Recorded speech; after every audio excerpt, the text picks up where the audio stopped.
Teman-teman, tolong jangan lupakan Palu. Jangan lupakan bahwa hari itu di tempat ini kita membaca berita gempa dahsyat yang mengguncang Palu. Kemudian tidak lama berselang, kita juga tahu kalau gempa itu memicu tsunami. Banyak orang hilang dan tenggelam. Lalu tiba-tiba kita dikagetkan dengan sebuah video amatir yang merekam sebuah hamparan tanah yang bergerak, pohon-pohon di atasnya berjalan. Ada sebuah rumah besar yang berjalan dan diikuti tiang BTS yang berpindah tempat. Kemudian kita melihat rumah satu persatu ambruk karena tanah di bawahnya yang berubah menjadi lumpur, dan orang-orang panik berlarian menyelamatkan diri dan keluarganya. Teman-teman, ingatkah bahwa saat itu kita mengira kejadian itu di pantai, air laut yang naik ke atas, tapi subhanallah, ternyata itu tanah yang mencair. Kok bisa?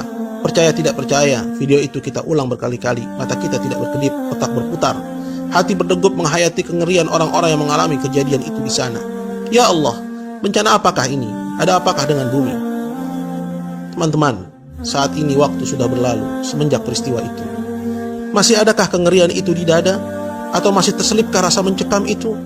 Duhai teman, tolong, aku minta jangan lupakan Palu. Pada peristiwa itu Allah ingin kita melihat bukan melalui ayat-ayat sucinya, karena sedikit yang beriman dan banyak yang tidak. Pada peristiwa itu Allah ingin kita melihat dengan mata kepala kita, agar mudah kita mencerna bahwa kekuatan Allah lah yang tiada terkalahkan, bahwa tiada yang sanggup menghentikan kejadian apapun apabila Allah berkehendak, dan bahwa dunia ini sangat murah.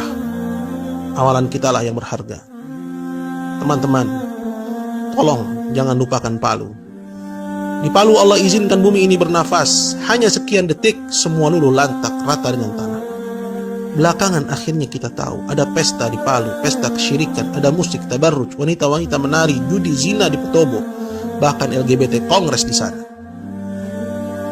Teman-teman, kalau ada dari kita di sini yang masih melakukan kesyirikan, menyembah kuburan, memberikan sajian kepada laut, gunung, air terjun, mau bangun gedung, rumah, jembatan, menanam kepala kerbau, minta kesembuhan, motong ayam hitam kemudian bangkainya dibuang ke air terjun atau tempat tertentu, melakukan pesugihan, maka tinggalkanlah, karena kesyirikan sebab utama bencana. Jika di sini ada yang mengaku muslim tapi tidak salat atau salatnya bolong-bolong, mulai sekarang jaga salat kalian. Jika di sini ada yang gemar berzina, zina mata, tangan atau kemaluan, selingkuh atau berpacaran, maka sudah waktunya sekarang kita tinggalkan itu semua. Atau jika di sini masih ada yang suka dugem ke diskotik, bercampur baur laki-laki perempuan tanpa ikatan, tanpa batasan, minum minuman keras, narkoba, sekaranglah saatnya kita bangkit selagi masih diberi kesempatan. Jangan tunggu besok atau nanti, karena tidak seorang pun dari kita tahu apa yang akan terjadi sesaat lagi. Teman-teman yang masih bermain dengan riba, bekerja di lembaga ribawi atau terlibat transaksi riba, mari kita tinggalkan itu semua, karena Allah telah mengumumkan peperangan kepada kita jika kita tidak meninggalkannya. Teman-teman muslimah yang masih menanggalkan hijabnya, enggan berjilbab, gemar bersolek, menampakkan auratnya, mengenakan pakaian ketat atau tipis, tidak adakah rasa iri di hatimu kepada saudari Winda yang jasadnya ditemukan masih lengkap dengan hijabnya? Jasadnya masih lemas dan tidak berbau meski sudah 14 hari tertimbun reruntuhan. Cadarnya melekat di wajahnya sampai-sampai tim SAR sungkan melepas penutup wajahnya. Dia mulia hidup dan matinya. Teman-teman, saya tahu yang paling berat memang meninggalkan musik. Dulu pun saya seperti tidak percaya bahwa Islam mengharamkannya.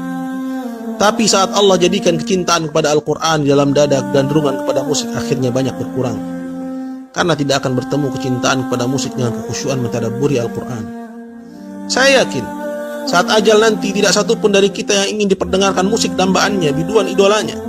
Saat itu satu-satunya keinginan kita, andaikan semasa sehat dulu kita menjadi ahli Quran.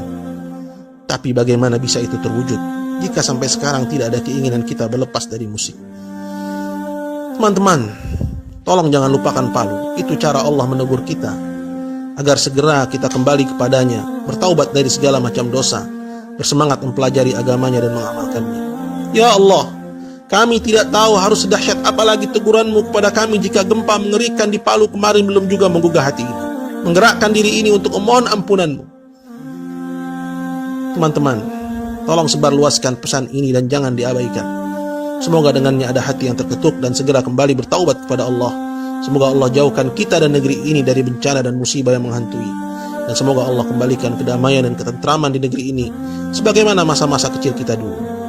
Allah sekali-kali tidak membinasakan satu negeri dengan zalim. sedangkan penduduknya melakukan perbaikan-perbaikan. Maka sebarkanlah